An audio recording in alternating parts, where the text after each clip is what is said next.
नमस्कार, मी doctor Mansi Patil वेदात्मा आयुर्वेदालयाच्या YouTube चॅनलमध्ये आपले सहर्ष स्वागत करते।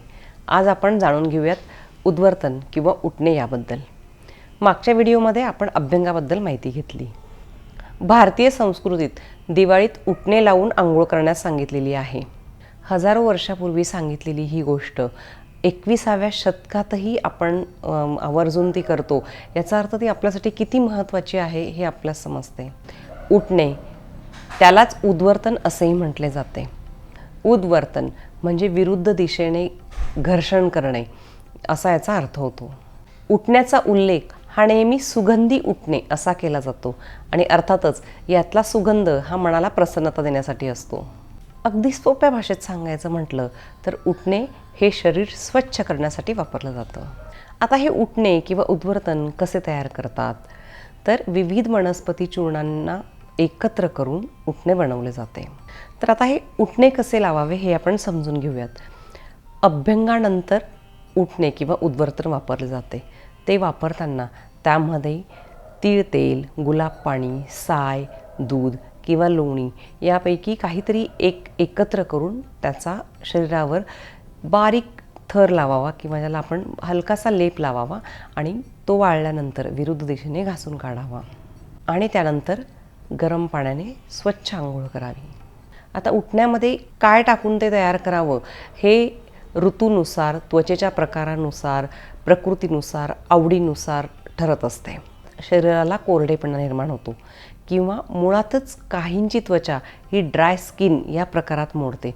त्यामुळे उठण्यामध्ये दूध, लोणी, तीळ तेल यासारखे पदार्थ, स्निग्ध पदार्थ एकत्र करून त्याचा वापर केला गेला पाहिजे। उष्ण काळात किंवा ज्यांची त्वचा ऑइली स्किन या प्रकारात मोडते त्यांनी गुलाब पाणी किंवा अगदी साधे थंड पाणी एकत्र करून उठणे वापरले तरी चालते। शरीराला लावलेले उठणे वाळले की ते विरुद्ध दिशेने घासून काढावे आणि स्वच्छ गरम पाण्याने आंघोळ करावी। आता या उठण्याचे नेमके फायदे काय हे आपण समजून घेऊयात। उठणे वापरल्याने शरीरातील अतिरिक्त चरबी किंवा एक्सेसिव्ह फॅट जे आहे ते कमी होण्यासाठी मदत होते।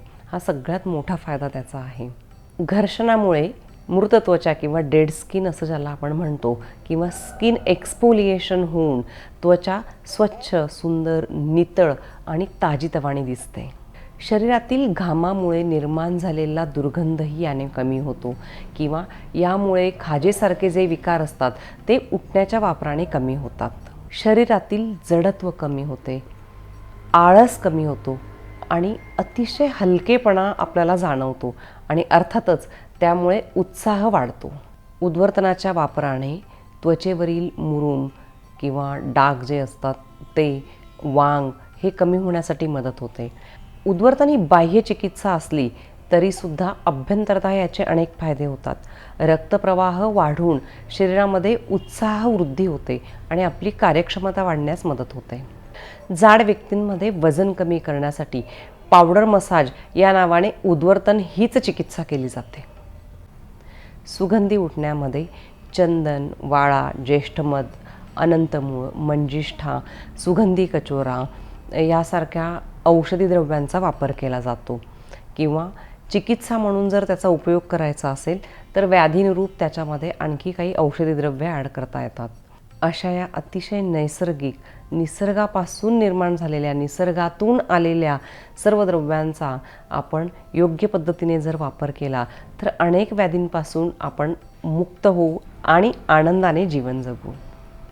उद्वर्तनाचा, अभ्यंगाचा मनमुराद आनंद घेऊन दिवाळी साजरी करा आणि दिवाळीपासून या सगळ्या गोष्टी जास्तीत जास्त सातत्याने आपल्या जीवनात कशा वापरता येतील याचा संकल्प करा। आणि या अशाच माहितीपूर्ण व्हिडिओसाठी वेदात्मा आयुर्वेदालयाच्या यूट्यूब चॅनलला लाईक करा, सबस्क्राईब करा आणि शेअर करा। धन्यवाद।